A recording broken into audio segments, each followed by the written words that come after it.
Hi, good afternoon, everybody. We're coming to you live from the SDG Media Zone at the UN General Assembly's High Level Week. Thank you for joining us. It's my great pleasure to hand over to Janelle from Deutsche Welle, who will lead us through the next session. Thank you. Welcome, everybody. It's a pleasure to be here today at the United Nations, while heads of state and government are discussing the future of people and our planet. The world faces a critical moment for gender equality. Women, especially in poor or rural communities, are disproportionately affected by poverty, climate change, and crises. They lack equal economic rights, face systemic barriers, and do far more unpaid care work, valued at close to $11 trillion annually. However, achieving gender equality is extremely crucial for the 2030 Agenda. In this context, I'm very happy to be here for a conversation with three leading representatives and champions, starting with Ms. Rebecca Grinspan, Secretary General of UN Trade and Development, Mr. Niels Annan, Parliamentary State Secretary to the Federal Minister for Economic Cooperation and Development, and Ms. Fatini Papayotti, Deputy Director of Policy and Advocacy of the International Center for Research on Women. Welcome to all of you. Now, starting with you, Ms. Grinspan, pleasure to have you today. UN Trade and Development works with governments to mainstream gender into economic policies. What policies and investments would you say are needed to ensure long-term gender-inclusive economic empowerment? Thank you very much, and thank you. Wonderful to be with the panelists today and with you. Let me first say that, for you to have economic empowerment, we have to think what are the issues and obstacles that specifically women face to get into economic life, to have a firm, to enter into a startup, to enter into the labor force. I would say that most women that want to get into business face the obstacle of financing. So inclusive financing is key for economic empowerment. Now, you can think about financing in two ways, yes? On the one hand, how to include women for them to be able to use digital platforms for their business, to sell and buy, to get out, to use the internet and trade, e-commerce as a possibility, e-trade as a possibility. But there is another part of the financial, that is to get loans to do your business. And that's even harder, because in many parts of the world, we have gone a long way in financial inclusion in terms of using the system. But the issue of getting capital and getting loans to be able to do, to grow your business is a different thing. And there you have much more obstacles. Why? Because women don't have collateral, as we know. And in many parts of the world, even if we don't believe it, there are still huge restrictions in the law for women to own land, to be able to have assets, to be able really to have what you need to get into the economy. So there are other things that we have to do. It's not so simple. It's not only financial inclusion, but the financing question comes once all the time when you talk with women entrepreneurs and with women getting into the economic realm. Now, that's definitely something that I want to pick up on, this question of financing for you, Mr. Niels Annan. Germany, of course, is pursuing what it calls a feminist foreign policy. How can sustainable financing mechanisms be developed to support women's entrepreneurship and this access to capital markets and financial services that we were just talking about now? Yeah, thank you. Thank you for having me. Rebecca summed it up pretty to the point, I would say. So if you look from a developing perspective, the facts are very clear. I mean, I have to say, as the only man on the panel, that we cannot ignore the fact that prosperity, economic activity, entrepreneurship And how should I say that in a polite way? Don't have to. Responsibility. I wouldn't say that this is not to be found among men, but it's very often the foundation for economic success. And I think the great question is, what is it that we can do as a developed country, as a prosperous country, to provide access to finance? But I think especially after we fortunately have been able to pass the Pact for the Future right around the building here in a dramatic ceremony which was very historic. There are many points listed in that document to urge the United Nations, and the United Nations means us as member states, to make sure that the IFIs are working together and that we bring that accessibility to those most in need. And in many cases, those most in need are women and girls. We recognize that with our policy, which you mentioned in Germany, focusing on questions of equality and gender, but also to unlock the potential. So there is no development without the inclusion of women and girls.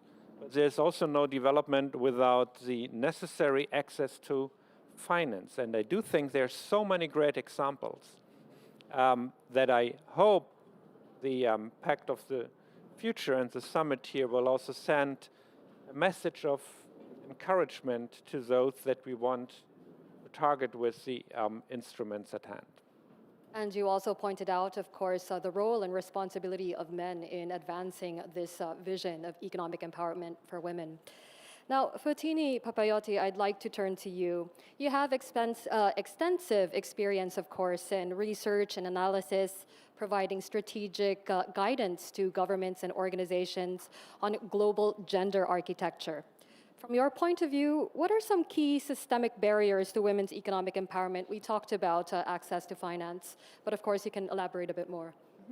Thank you, Janelle. How wonderful to be here in conversation with Ms. Greenspan, Mr. Annan, and you today.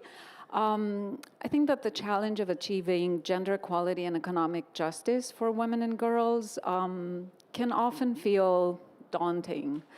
There is a wide range of issues that require urgent action. Just a few days ago, UN Women and UNDESA released the annual Gender Snapshot Report, which evaluates progress toward gender equality across the SDGs. And some of the numbers in that report can be quite stark. Just to give you an idea, it will take an additional 137 years to end extreme poverty among women and girls. It will take approximately 250 years to end the gender wage gap, and 68 years to end child marriage globally. We do know that women spend far more time on unpaid care and domestic work than men. They're at risk, they run a higher risk of being food insecure and are exposed to higher rates of gender-based violence. Ultimately, I feel that all of these issues are underpinned by three key systemic barriers that you mentioned. First, I think there's significant underinvestment in the policies that can have a tangible impact on the lives of women and girls. Investments in the care economy or in quality education and healthcare services and domestic work, decent work, and social protection. UN Women has estimated that it will take an additional $360 billion a year to achieve gender equality across key global goals. But at the same time, when we look at the global levels of indebtedness, the declining rates of financial flows like direct investments and official development assistance, or the frequency of fiscal consolidation measures, then we know that investing in gender equality can often be very challenging, especially in the absence of robust gender budgeting systems. So second, I think we are seeing a persistent underrepresentation of women across all levels of decision making. In politics, in climate action, economic governance, our global governance institutions. Parity remains a goal, but I think it should also move beyond a numeric target and move toward a reimagining of power and leadership for women and girls. And last but certainly not least, we have some pervasive discriminatory laws and restrictive social norms that shape educational outcomes, occupational outcomes, and then they hinder the prevention and elimination of harmful practices like child marriage and gender-based violence, or entrench some roles for women and girls in regards to, for example, providing the unpaid care in their families and communities. So I think looking at all of these numbers and issues and challenges, as an advocate, it can often feel like you're trying to solve a Rubik's Cube with your eyes closed. But at the same time, I feel that just because these issues are all so closely connected, making meaningful interventions in one area can bring about changes across the board. And we are seeing evidence of that already. Thank you. Thank you for that. Thank you for all of your answers. The good news is that solving a Rubik's Cube with your eyes closed is not, in fact, impossible, just very difficult. I would like to spend some time on perhaps the solutions. We've talked a bit about what the problems may be. And if I can hear from all of you some solid calls to action, one call to action that you would like to share with our audience here today, that would really be fantastic. So starting with you, perhaps, Mr. Niels Annan. Look, I was thinking about what is in addition to I think the points that it seems we all agree upon, the real task ahead of us. And maybe I start with my own country, Germany. It's not exceptional because many industrialized countries are doing that. And I'm talking about fundamental transformation of our economy. We are a highly industrialized country, and the government of Chancellor Scholz started that transformation, which will, at the end of the day, lead to major economy of the world becoming CO2 neutral in record time. I know some think it should be even faster, fine with me, but this is a major undertaking. Whole industries are going to change. There are new jobs being created. There are new skills being developed, new know-how. So if we agree that the current state of the economy in terms of opportunities and representation and inclusiveness is not fair, then we better make sure that we include the question of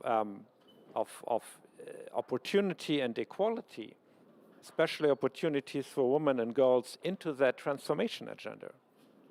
That is very difficult, but as we are still in the initial phase of the transformation, I would say we better do it now, because if we replicate the old unjust structures, I would say, of the age of fossil energy, it will be much more complicated. So Germany tries to, invest in funds and initiatives that make sure that everybody has an opportunity to be part of that new, I would say, rather, exciting vision of the world and save our planet. But that in itself doesn't mean that we will have a fair and more just society. And we need to make sure, also based on the experience also that you mentioned, that without fair inclusion of women and girls, we will be lacking behind in terms of economic opportunities, and we will not unleash the potential. And we need everybody. We need, look at the state of the world. We need all hands on deck right now. So the call to action is to act now to decarbonize the economy and to include women and girls in that journey. Absolutely. Thank you very much. Ms. Rebecca Greenspan, your call to action, please. Yeah, but let me say one thing that may be going to the points that have already made. You know, we made an exercise to see how the SDGs will be more coherent between them, yes? And what will be the investments that will make the SDGs accelerate. And the result was what we all know, yes? But we have to convince. So the first call to action is let's all try to convince on the importance of this. It's not a women issue, it's a society issue, and we need all to be mobilized. And the investment in education and in gender equality in women and girls were the most accelerating investments that we could have to achieve all the SDGs. So we know this, so let's spread the word and let's push for the international community and the policies in our countries to really invest, not underinvest, to really invest in education, women and girls. My second, thank you. My second point is voice. We need voice. We need to be at the table, yes? Because as they say, if you are not at the table, you are in the menu. So we need women representation, but we also, the international organizations, have to understand that we don't have to study women and then talk about them. We need to bring women to the visibility, to the platforms, to the international conferences. Because when they do, and they speak by themselves and by their experience, they are much more convincing, and you give them also a voice to change the world. And that's the idea.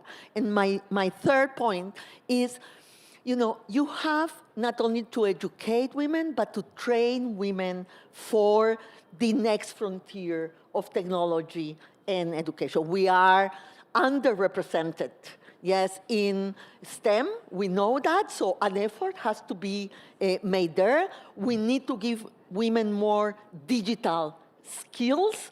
We also know that, but we also need not only the supply side, but the demand side. And you were talking about the demand side.